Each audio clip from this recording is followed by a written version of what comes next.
Welcome to Minutes with Mango, Life in Motion. I'm your host, Johnny Mango. This is the place where we inquire about lifestyle, culture, and careers.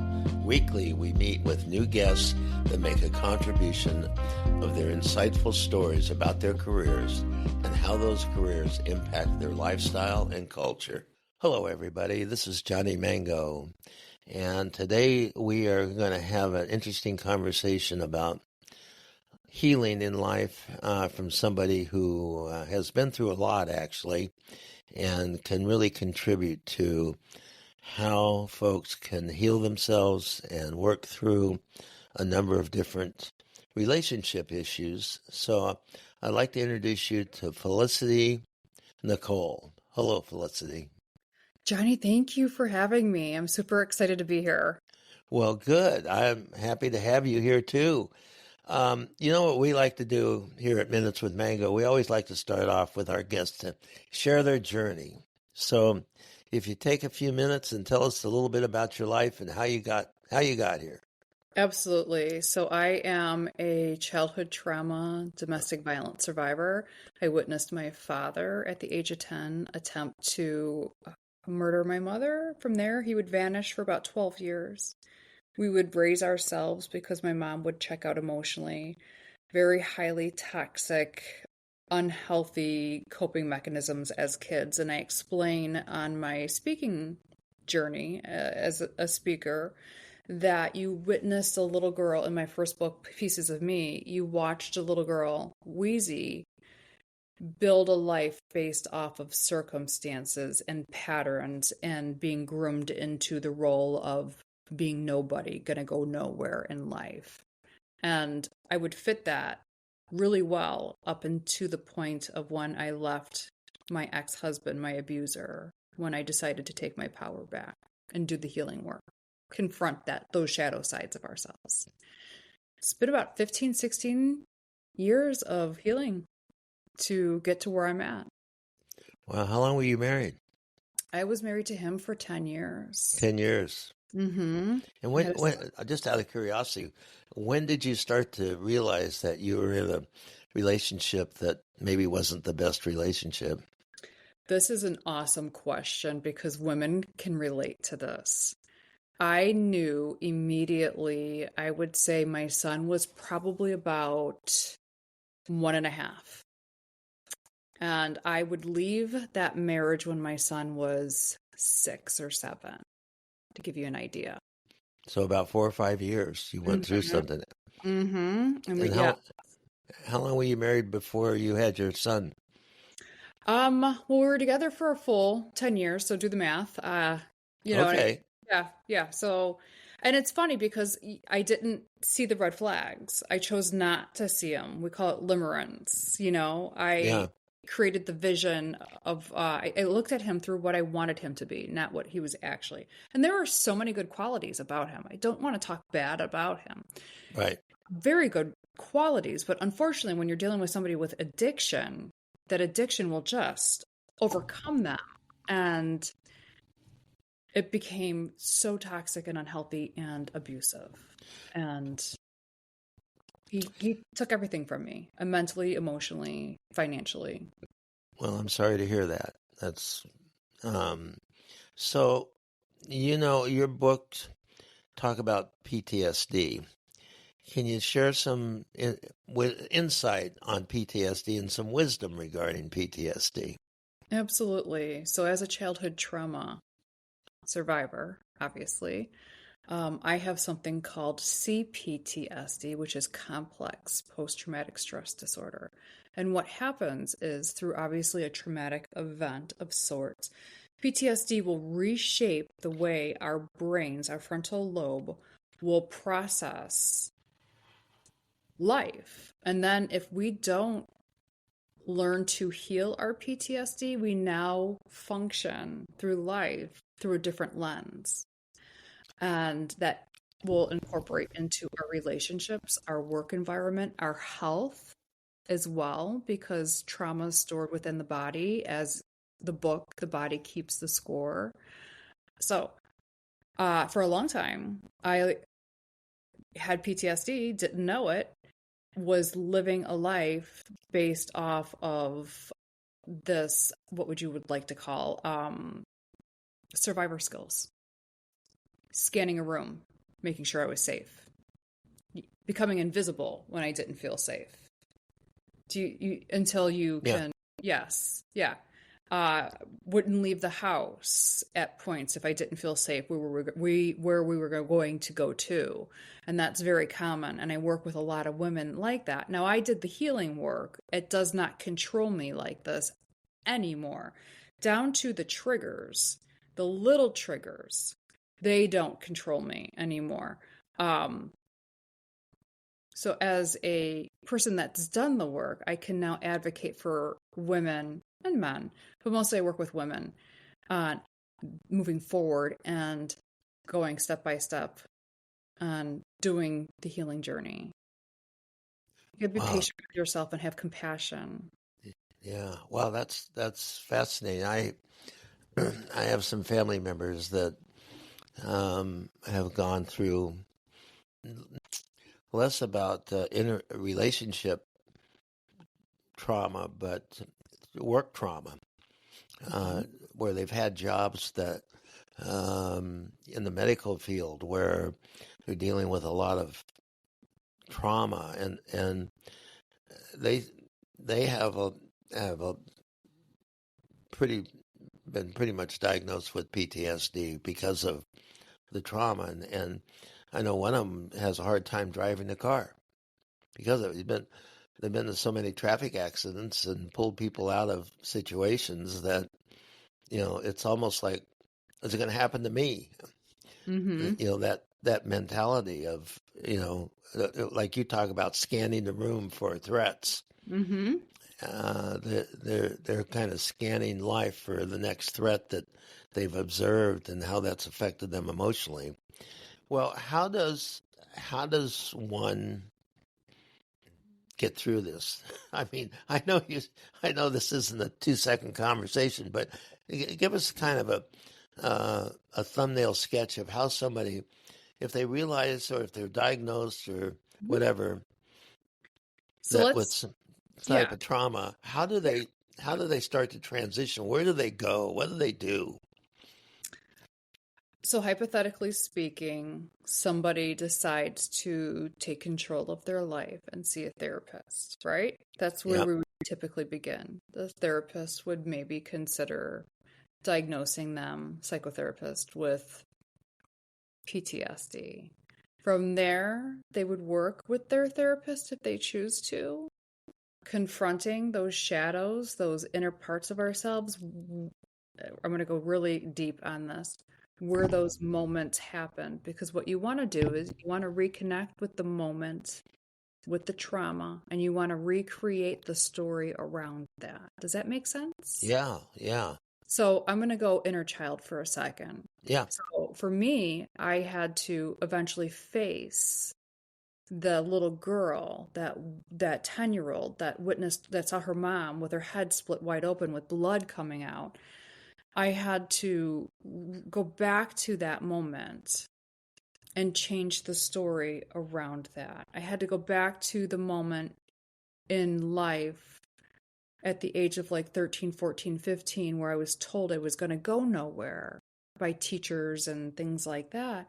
And I had to, as hard as it was, shift the belief around that. hmm Yes, that's the healing work. So shifting the belief, you go back into what caused this and you shift the belief. You do, and it's baby steps. There's also somatic healing, which is just a form of gentle movement to kind of get your body, like I said, the body keeps score, to kind of get your body moving to release the trauma. Because your nervous system will be completely whacked. Mine is cached. I will be honest with you.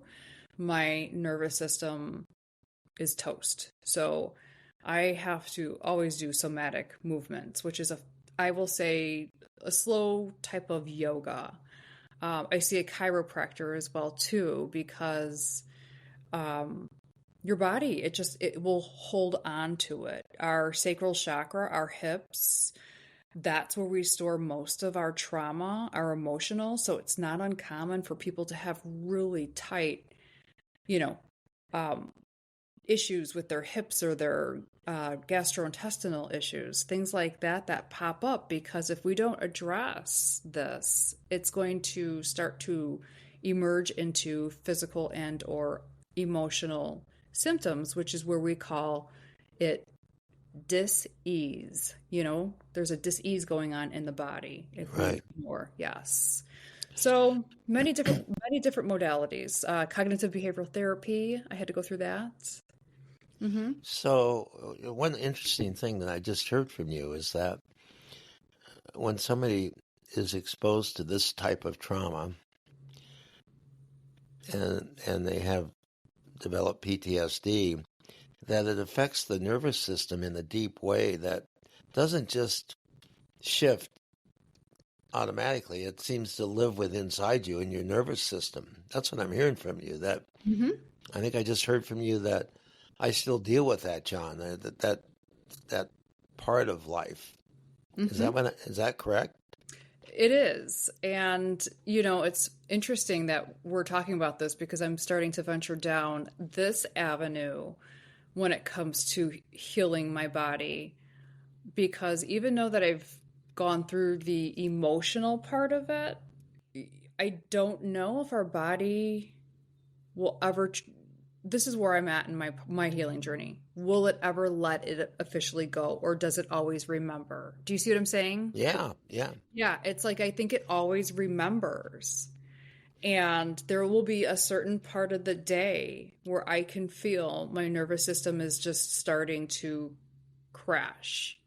And so that's where I know I need to take a break and I need to reset. Give me a good 20 minutes. And if I can bounce back, that's fantastic. If not, then I'm on medications. Yeah. Yeah.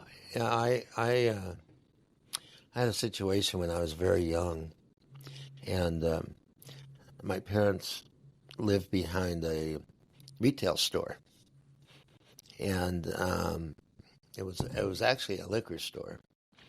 And my father passed away, and so my mother was running the business. And these people would come banging on the door at 3 in the morning, wanting to buy beer and alcohol. And of course, the store was closed. But as a kid, as a 6, 7 year old, all I thought about was people trying to break into my house, Mm-hmm. where my domicile. And to this day, I lock my windows at night. and, and I'm a long way. I'm a long way from 6 years old. Mm-hmm. And my wife says to me, "Why you lock? Did you Yeah. leave the windows open? It's a nice evening." And I'm going, "No, we got to lock them." And I think that's an example of carrying something with you that's long gone. That that from the emotional part you hold on to, but from a kind of a rational thought, it's kind of crazy. In other words, It's your you safety know, and security. yeah, Yeah. yeah. So, um, how do you go from fear to courage? How do you get there? I mean, how do I go from fear to courage? I'm old school. I would kick you off the deep end and say, "All right, we're gonna swim." Yeah. I have clients that have walked away from me, unfortunately, because of that. But I am a very strong woman. I have been through hell and back. I have walked the darkest hours. When I tell you the amount of times that the devil has tried to take me down physically, and I keep coming back up and rising, I get stronger each time. Um, I am I just am fearless. Even though that it may scare me, I'm still going to do it. Even though that I may be on that stage and I'm just going to stutter, I'm still going to do it and do the best job that I can. And I think the best way for me speaking and how I work with my clients is I try to push them in out of that comfort zone, even if it's just a foot. And then next time it's 2 feet. Do you see what I'm saying? Yes. Yes. Yes. Yeah, because a lot of people, it's that comfort. We like our security and our safety, but when you want to do something new, especially when it comes to healing, it can be very scary and very hard emotionally. And so there are days. So when we start to do this healing work, you are going to have to be very gentle and mindful of your body, of your mind, of your space. And know that after a therapy session, you may need to just rest for the rest of the day. You know, what comes to mind is the word surrender. Oh, 100%. And I've talked to a number of people about surrender and and how important surrender is, and not only in our private life, but in our business life, in all kinds of different ways. And I'm hearing that from you, that Mhm. the person you're working with needs to, even if it's a tiny bit of surrender, if they don't go there, they're not gonna take that step. That's sounds like part of the process is surrendering to what's scaring me or has me upset or makes me nervous. You're 100% correct. And that is the biggest thing that we need to learn to do in life is surrendering into the divine's will. If we can surrender into the divine's will, yeah, hold on, because life is going to shift, crumble, things are going to fall apart, and we still want that need for control. But if you can still sit in that surrender energy and trust in the divine, your life is going to be rebuilt. It's beautiful into the alignment and the soul purpose that you are meant to be. And that was the biggest learning lesson for me was that full surrender. So that's the path from That's fear to it. courage. Mm-hmm. Wow. Okay. Mm-hmm. I didn't realize that till just now. Yeah, it really is. I think I really believe it's the missing ingredient. We have the need to want to control so much in life that if we could just learn to just let go and let divine in, spirit, whatever people believe in, I always believe that you should have a foundation built on some sort of spiritual practice. Life will just be so much more smoother, and including your business. I've had to surrender into my business, and I'm watching my business transform, and I'm like, everything I built is now shifting and changing and falling, but I know he's putting me in a new direction. Yeah, I here at Minutes with Mango, we kind of address careers and lifestyle, both, and culture. And so we're kind of a hybrid podcast. Yeah. And but you know what? What I found is that all this stuff connects. Like when we're talking surrender on a personal journey, and you get somebody who's in the business world starts talking about surrender also, and how to lead people. There's a real connection there, and so thanks for sharing that about the going from fear to courage, because I think that well, I some time ago I did a podcast with somebody who talked about how a large part of the working population has this fear that even though they're qualified, they don't feel they are. Oh, imposter syndrome. Yeah, I did a whole podcast on imposter syndrome. Very interesting. Hmm. Um, uh, from a psychologist up in Canada, and that's what she does. That's her practice, Hmm. is that whole body of work, and really interesting. So okay, so I surrender now, and I've got this PTSD thing going on. I don't even want to. I don't even want to look out the window. I don't even want to unlock my window. I'll talk about myself for a minute, and I say, okay, I'm going to go to bed and not lock my windows. Okay, and wake up the next morning and go, I'm still alive. I still survived. Nobody tried to come get me. Then what do I do? Well, I think it would start with one window. How about that? Oh, really? Okay. Yeah, yeah. We're taking baby steps here. So start with just one window. And then you'd move to maybe a couple windows. And you have to remember, I'm in Chicago, so we lock our windows. But yeah, I'm like, we lock our windows, and I'm a carry and conceal, so I've got a 22 in my bedstand. We I, don't mess around here. I, But I, let's get back to the PTSD here. I, I live in, Start with one window. And if you yeah, feel good, like, hey, like you can breathe, because there should be a sense of relief that comes through that. okay, Get that movement flow going, get that flow going. And, I'm a firm believer in journaling and, journaling out how you feel and how that made you feel. Did you Were you anxious while sleeping? I would want to know what your sleep pattern was that night. Were you hmm restless? Did you sleep well? Did you get up and down? What were your dreams like? What were the hours that you slept? I'd want to know all of that incorporated into the one window that was open. And let's just say that you slept like a rock and you got a great 8 to 9 hours of sleep. That's huge progress. Huge progress. And I okay, would, yeah, most definitely just say, let's move forward and try another window. And then let's connect to that 6-year-old boy and just tell him, guess what? You're safe. yeah, You're safe. I've got you because we're reparenting now. You're safe. That's really what it's about because it's a safety and security. Yes, we're well, safe. We're going to leave a window open tonight. okay. So let's talk about a little bit about, let's talk about the abuser, okay? Hmm. And I have a very close friend who's, uh, and then she realized it's time to leave, okay?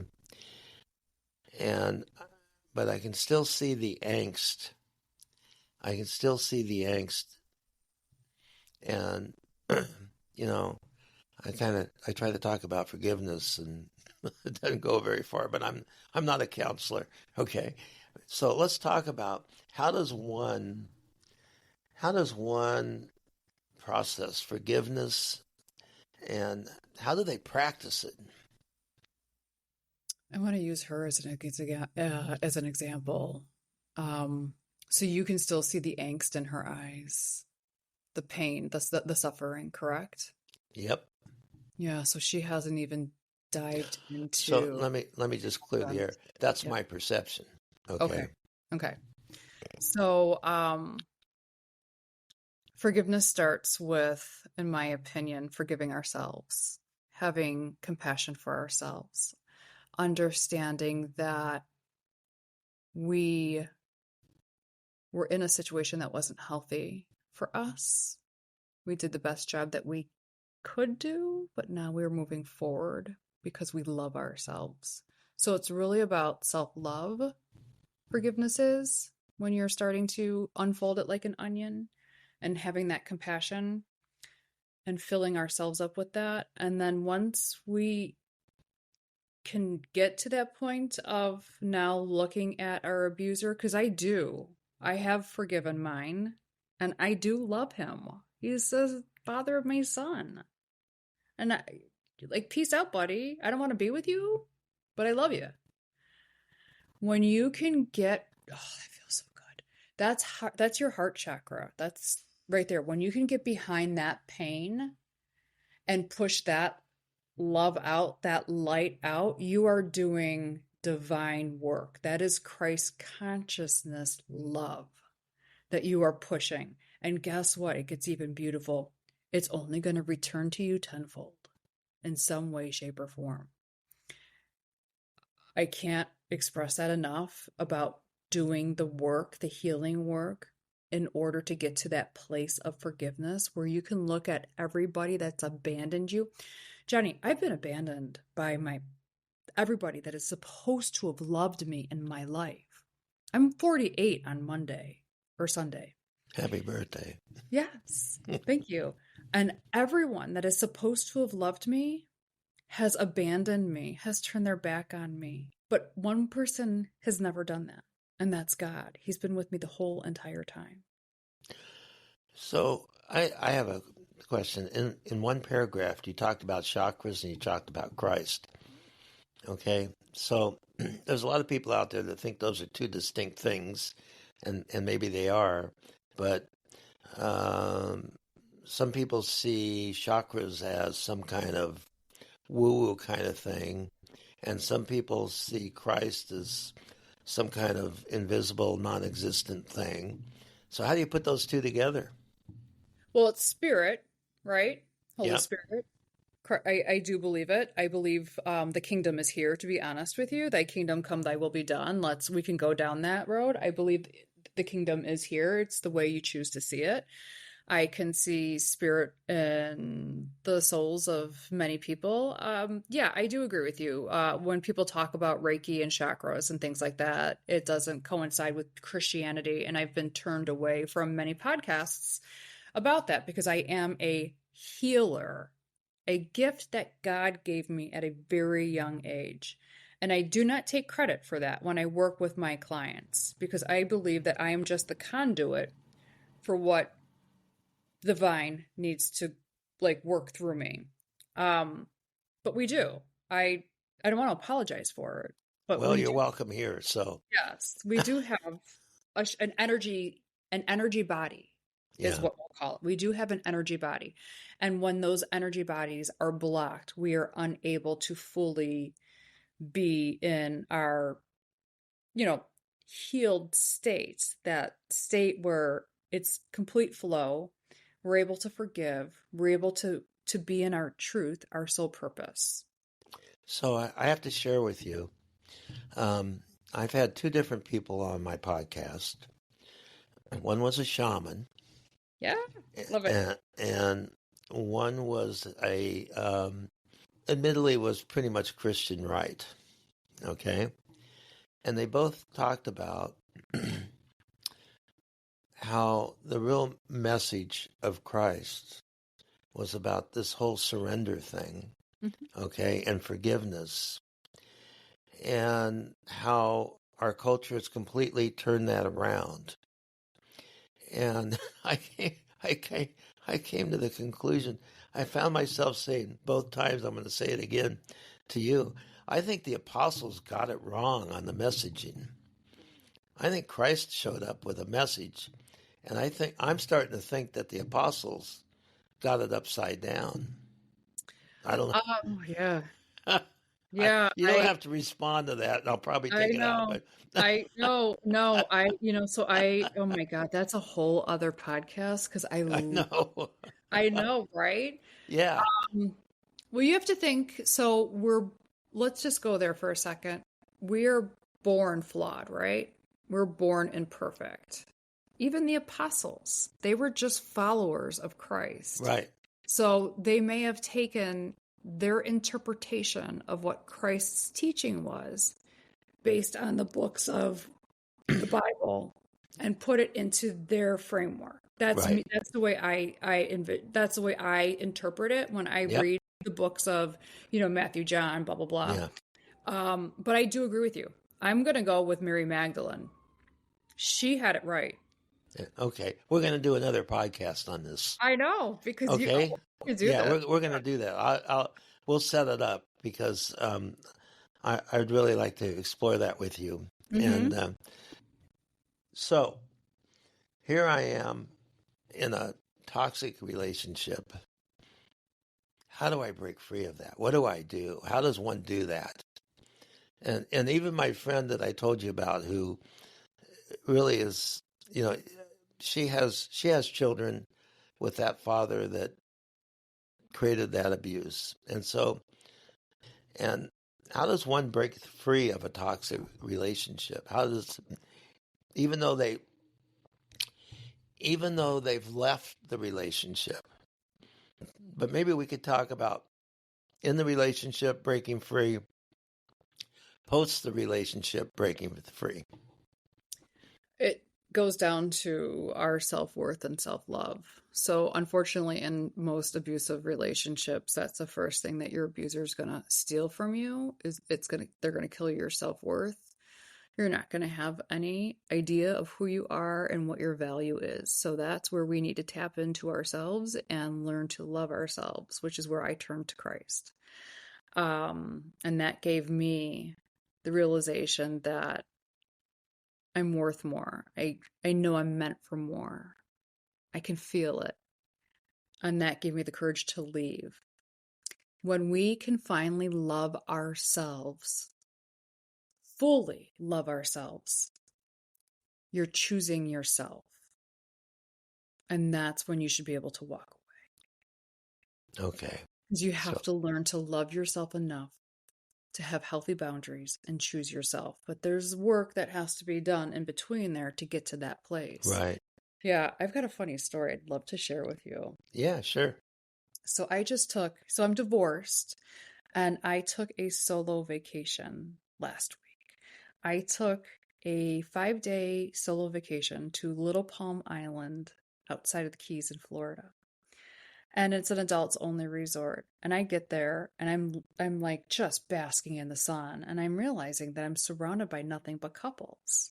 I have no problem with this. And Yeah. I tell you, God's got a funny sense of humor here. I got no problem. I'm talking, I'm a chatty Cathy, but I'm also a people observer because of what I do. And so I'm sitting back and I'm observing all the couples, the new ones, the old ones, the ones that are gonna have babies, the ones that are just, dating. I'm tell you right now, some of them weren't gonna last. And what the messaging I came away with in this beautiful vacation was, the missing ingredient that I think we were all taught or weren't taught was learning to have a relationship with ourselves, learning to cultivate a relationship with self, which is self-love, compassion, putting our needs first, healthy boundaries, all of that. Never taught to me as a child. I had to learn 48 years come Sunday through experience, through life. And that was my takeaway, was like, whoa, the missing ingredient. I truly think if you're divorced, you have to go hit one of these resorts, do the homework, do the work, then pass the exam, then go into the dating world. Because trust me, people are not. They're in the dating world unhealed.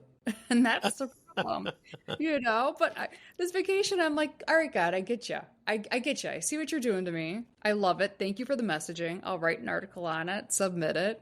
But yes, it was such a beautiful experience to see that, for me to recognize, like, wow, we really need to learn to cultivate relationship with self.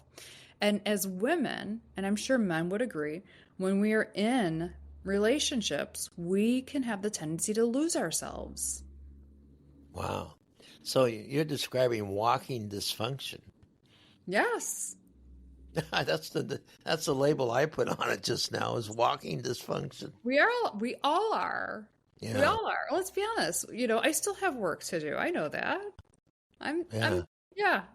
I'll bust off myself. Yeah. Well, I really appreciate you sharing so much on this whole relationship stuff and PTSD, but No. let's talk about business for a minute, okay? Okay. Talk about the challenge you had going into business.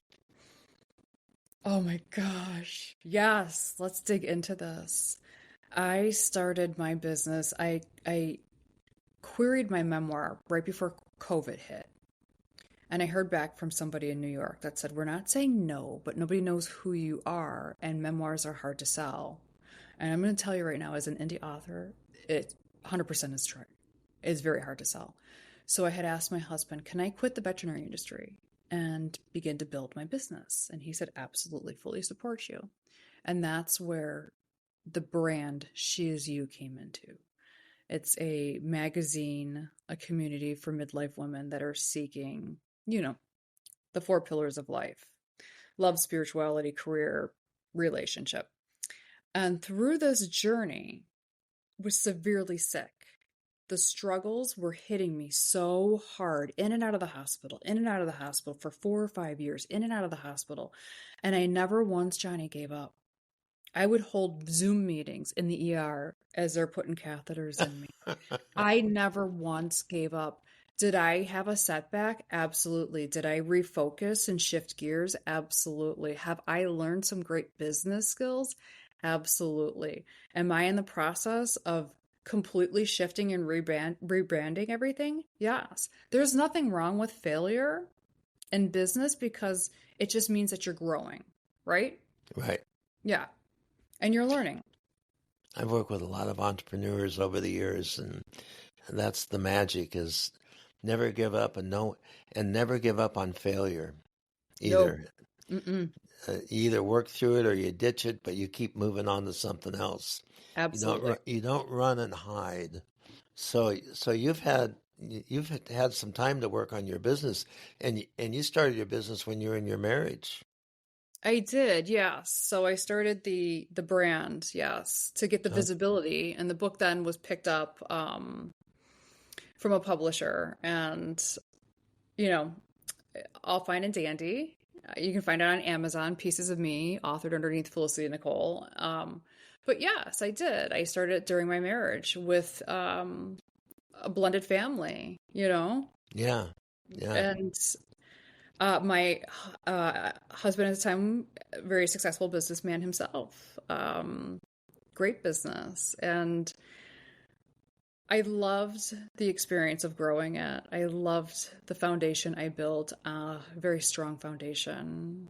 It was very strong foundation. So I know the foundation is good. It's just,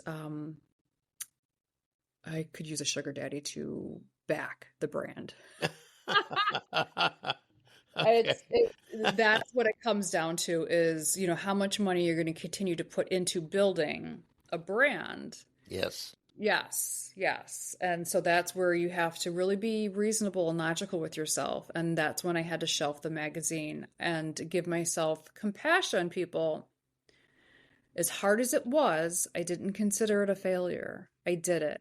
I published 2 magazines and they were sent out throughout the Midwest. And I still have them. And I shelved it because I was getting a little bored with it. I just needed to get a mental break from it. And I know that at some point that I will be able to reopen that and with a new vision and a new upgrade. So it wasn't a failure. I did it. So She Is You magazine. Mm-hmm. So let's talk about your practice now and what you're doing and Yeah. how people can find you and how do you do it and what do you do and those things. Sure. So people can find me via my website, which is sheisyoumag.com. We are in the process of switching the URL over to felicitynicole.com. Okay. So at some point, but you can find me on there. You can find me on Instagram, which is Felicity _ Nicole _. But I work one-on-one with people either via Zoom or in person. And it depends on what their need is. I like to do, in particular, inner child work since I have done so much myself. I will accompany myself with a psychotherapist that we work together and we bounce back and forth. But as a healer, I can feel what's going on beneath the surface and really get them to move forward by doing what a shaman would do, to be honest with you. We get them to connect and we get them to release and we get them to cry and we get them to move forward. My sessions are so untraditional. They're hour long. Yeah. I'm a healer, honey. It's hard to explain, but I can put them on the Reiki bed and just move some stuff. I can, I've been taught by shamans. So, Oh, okay. yeah. So so so you're not a psychologist. Going to school for it, working on Okay, my but master's. you're not a psychologist. Yeah. You're more of a is it best to describe you as a healing coach? Is that a Yeah. fair description? Yeah. I'm intuitive mentor, healer. Yeah. Okay. Yeah. All right. And the best way for somebody to find you is through your website. Absolutely. Yes. which will be eventually be felicitynicole.com. Yes, but currently it's sheisyoumag.com. But Okay. yes, as an intuitive mentor and or spiritual healer, it's I'm here to support and guide people into becoming connected and aligned with their soul purpose, their truth, which is what we've talked about earlier, which is Right. the divine. Yeah. Felicity, I really want to thank you for sharing so much today. And I really do hope you come back sometime and share even more. And you've been a great guest, and I really appreciate it. I had such a good time. This has been great conversation, Johnny, and I would be more than graciously, humbly, and would love to come back and be a guest. All right. Absolutely. Well, thanks for being here, and have a wonderful forever. Yes. Only up from here. You have been listening to Minutes with Mango, Life in Motion. Subscribe to hear a new and unique guest each week as they comment on their life's journey and share experiences with lifestyle, culture, and career. You can always find us at minuteswithmango.com.